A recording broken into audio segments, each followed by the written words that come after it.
আসসালামু আলাইকুম everyone, welcome back to my channel Shamima's kitchen. আবারও একটা রেসিপি নিয়ে চলে এসেছি। আমার আজকের রেসিপি লাউ শাক দিয়ে শুটকি মাছ রান্না। এখানে আমি শুটকি নিয়ে নিয়েছি আর লাউ শাক নিয়ে নিয়েছি। শাকগুলোকে খুব ভালোভাবে ধুয়ে পরিষ্কার করে নিয়েছি। তারপরে চুলায় চলে যাব।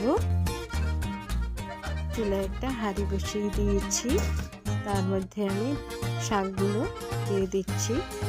এখানে আমি লাউ শাক নিয়ে নিয়েছি। শাকগুলোকে খুব ভালোভাবে বেছে ধুয়ে পরিষ্কার করে নিয়েছি। এবারে এর মধ্যে আমি দিয়ে দিলাম একটি মূলা, ছোট ছোট টুকরো করে কেটে দিয়ে দিয়েছি। আমি দুটো আলু, মিডিয়াম সাইজের দুটো আলু ছোট ছোট টুকরো করে দিয়ে দিয়েছি। পেঁয়াজ কুচি দিয়ে দিলাম, রসুন দিয়ে দিলাম। আমি এখানে একটা রসুনের কোয়া দিয়ে দিয়েছি। হলুদের গুঁড়ো দিয়ে দিলাম 1 চামচ, মরিচের গুঁড়া 1 চামচের চেয়ে একটু বেশি দিব। এবার এর মধ্যে দিয়ে দিলাম দুটো বাঁশপাতা চাপা শুটকি। শুটকিগুলোকে আমি খুব ভালোভাবে ধুয়ে পরিষ্কার করে নিয়েছি। দিয়ে দিলাম 7-8টি কাঁচামরিচ। এর মধ্যে স্বাদ মতো লবণ দিয়ে দিয়েছি। ঝালটা যার যার স্বাদ মতো দিবে।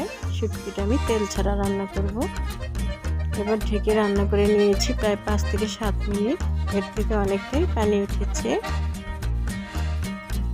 বন্ধুরা, আমার ভিডিওটা যদি ভালো লাগে প্লিজ আমার চ্যানেলটা সাবস্ক্রাইব করবেন, পাশে থাকা বেল আইকনটি প্রেস করে দিবেন। তাহলে পরবর্তী ভিডিও আপলোড দেওয়ার সাথে সাথে সবার আগে আপনার কাছে নোটিফিকেশন পৌঁছে যাবে। আর যারা যারা এর মধ্যে এই কাজটি করেছেন তাদেরকে অসংখ্য ধন্যবাদ। আমার শুটকিটি রান্না করে নেওয়া হয়ে গিয়েছে। আজ এই পর্যন্তই। আবারও ফিরে আসবো নতুন কোনো রেসিপি নিয়ে। সবাই খুব ভালো থাকবেন। আল্লাহ হাফেজ।